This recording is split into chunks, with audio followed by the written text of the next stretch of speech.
Internacional, Ucrania. Elena Ivanovna Kazimierczak-Polonskaya, entre la ciencia y la fe. Elena Ivanovna Kazimierczak-Polonskaya vivió y sufrió las terribles purgas estalinistas durante una de las épocas más oscuras de la historia de la Unión Soviética. Su delito, querer escudriñar los misterios del universo. Su historia empieza el 21 de noviembre de 1902, fecha en la que nace en Selets, un pueblecito de la actual Ucrania, en el seno de una familia noble. Tuvo desde pequeña curiosidad por las estrellas, afición que se convirtió en su vida desde que empezó a estudiar astronomía en la Facultad de Matemáticas y Ciencias Naturales de la Universidad de Lviv.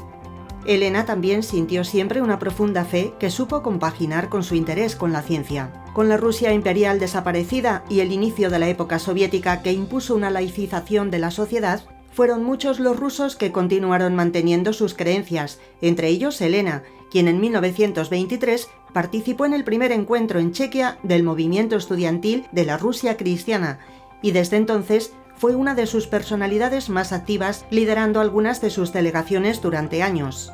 Mientras continuaba estudiando ciencia, Elena colaboraba en publicaciones religiosas y asistía a retiros siguiendo las indicaciones de su padre espiritual.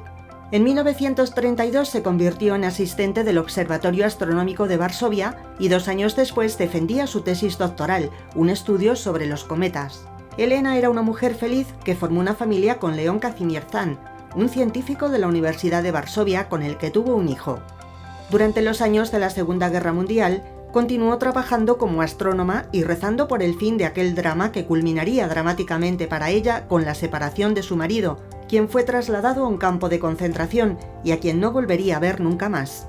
A aquella triste separación seguiría la muerte de su hijo, que la dejaría sola en el mundo. La ciencia se convirtió entonces en su principal refugio. En la ciudad rusa de Leningrado, Elena se incorporó al Instituto de Astronomía Soviética y trabajó como profesora hasta que las purgas de Stalin la pusieron en el punto de mira y terminó siendo detenida acusada de espionaje y de ser una enemiga de la Rusia soviética. Tras meses prisionera, consiguió ser liberada sin cargos y continuó con su trabajo docente y sus estudios astronómicos. Elena se centró en el estudio de las lluvias de meteoros conocidas como Leónidas y en analizar los cometas. A mediados del siglo XX, Elena Ivanovna era una reconocida astrónoma en toda Europa, siendo condecorada con varios premios y formando parte de organizaciones como la Unión Astronómica Internacional, dando conferencias y simposios sobre los misterios del universo. Sin embargo, su vida dio un vuelco cuando en la década de los 80 sintió la necesidad de profundizar en una fe que nunca había olvidado.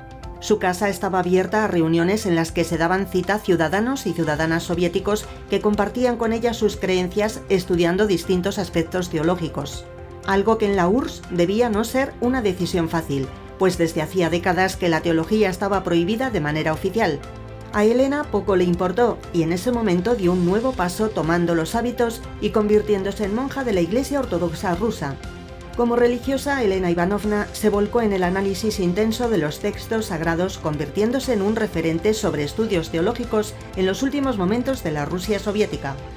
Una profunda ceguera no le impidió continuar compartiendo su sabiduría y su fe con todo aquel que quisiera escucharla. El 30 de agosto de 1992 fallecía poco antes de cumplir los 90 años. Sus restos descansan en el cementerio de astrónomos del Observatorio Pulkovo de San Petersburgo.